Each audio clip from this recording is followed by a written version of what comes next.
promised Quaquaval EX deck profile. You may hear noise in the background. It is a man who is searching for Pokemon. The zany one is here himself, and he wants cheese. So let's get down to this, and we're going to steer.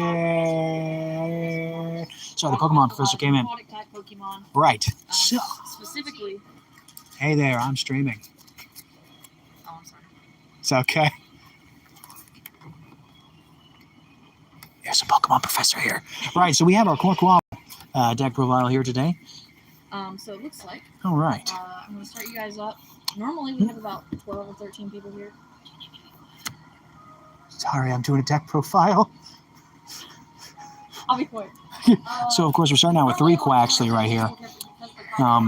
Really do need to get those 3 out in the field because we're running 3 Quaquaval. But we're going to run 3 of these right here because we need to get those out. Running 2 Quaxwells. We don't need to run 3 because we will be using a lot of rare candy. So you guys should be familiar with your opponents. And of course, we're running 3 Quaquaval EX. So this Pokemon's pretty fantastic. So the main thing is the fact it's got 320 HP, which I think is the best out of all these starter EXs. And we also have the background noises. We are in public. I do apologize. So one, we have Exciting Dance. That's a fantastic move to use because it does give you the same ability as an Escape Rope. And it does 60 damage. So you can switch around, refresh the field. Really good for getting rid of some things. And, of course, the big attack is Spiral Shot, dealing 230 damage. So that one does pop your energy back to your hand, but that's not going to be a problem. I'm going to tell you why in a second. So we're only using the 2 Quaxwells because we can easily get out Quaquaval, nothing to worry about. So next we're running a couple copies of Frigibax, only 1 copy of Artabax, and we're running 2 copies of Baxcalibur. So we're, again, same reason for only running 2 copies of the Quaxwell, because we will be getting this out easily with the rare candy, which is fantastically easy to grab in this deck, nothing to worry about. The reason we're running this Baxcalibur here is our Super Cold ability, just like the original Pokemon TCG back in the early 2000s, late 90s, with Blastoise's Rain Dance ability. Super Cold ability lets you attach as many basic water-type energies as you want during the turn. So Baxcalibur is going to be taking care of those energies that pop back to your hand with your Quaquaval's Spiral Shot. Next, of course, we're running a Radiant Greninja because we need to ditch those energies, draw those cards. And it's an easy search out with an S-Ball or Irida. We're also running a couple of Suicune V here for that fleet-footed ability. Really going to hate when this card rotates out. And it's going to be using that Blizzard Rondo to do some nice damage. Of course, we're running a copy of Manaphy to stop sniping on the bench. Running 1 copy of Lumineon V to search out our Iridas. And to top it off, we're running 1 copy of Shin Pao to search out our water-type energies. And Smack for big damage with the Hellblade. So pretty standard array. Not bad at all, and quite honestly, it's a good lineup, and it's been doing very well for me. So next time, we're going to move up to the trainer cards, so do not worry about that. Got a couple of stadiums here, Lake Acuity, because we're running a water-type deck, and if I do not run the Lake Acuity, Zane will slap me in the face, and he will be correct. Isn't that right, Zane? Roaring Moon is very hard to find. My boy trying to find that Roaring Moon.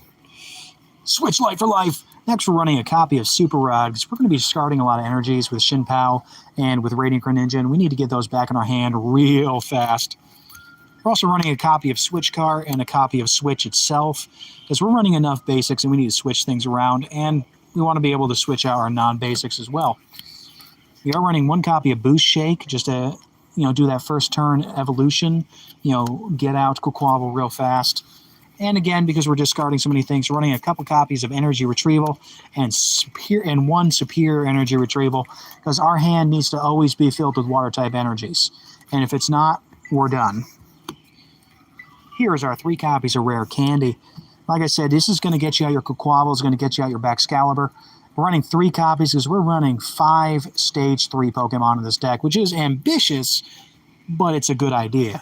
The Rare Candy gives us that sweet, sweet evolution power. And of course, our nest balls help set it up, searching for our basic Pokemon. A lot of targets in this deck for nest ball, and a couple energy search just to get those in our hand. Moving on, of course, to our supporters. And by the way, we are running 14 water type energy. There's less in this deck, but you have multiple ways to get it back, so there's nothing really to worry about. We're running a copy of Candace. I'd like to turn that into 2, but I do not have 2, which is incredibly sad. But you know, we're gonna deal with it. Hey, I found it.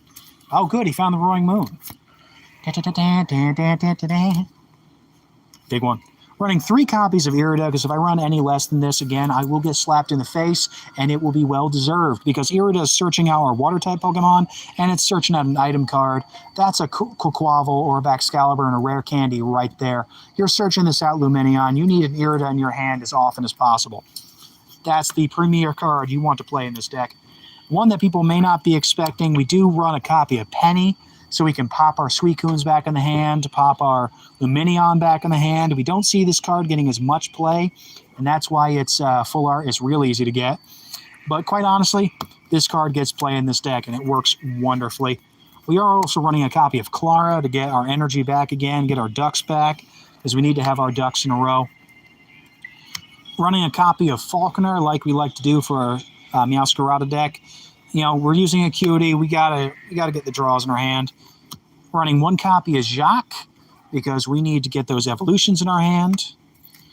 A Professor's Research, as always, because, quite honestly, if you're not running at least 1 Professor's Research in your deck, you're not doing too well. Running a copy of Boss's Orders, because that guest just looks so good. $13 card. We love this. And last but not least, we're running a copy of Gordy. Quite honestly, this should be a second Candace, but this is what I've got right now. And that Gordy's going to let us check the top 7, put as much energy as we find in there. So it's worth running. So the whole point of this deck is to be able to move around, be flexible, be able to smack for big damage and get away. The bench is your toy. There's a lot of draw power with this deck, and quite honestly, you're going to punch things very hard, and it's a lot of fun. Now, if you don't have that energy, you do lose. You got to keep up the draws. You got to keep up the energy retrievals. Just keep a constant stream of energy from your deck to the drop zone, to your Pokemon, all over the place. 14 seems a little low, but you can run it without much of an issue. And quite honestly, this deck does very well. So that has been our Quaquaval deck profile. You will be seeing some matches today, because why not? It's fun, and you'll be able to see more of this deck in action for whoever did not go to the Comic-Con today. So until next time, this has been your wintry neighborhood winter spell, reminding you all to stay frosty, find the roaring moon, and we will see you in the next time I get my butt kicked. Did that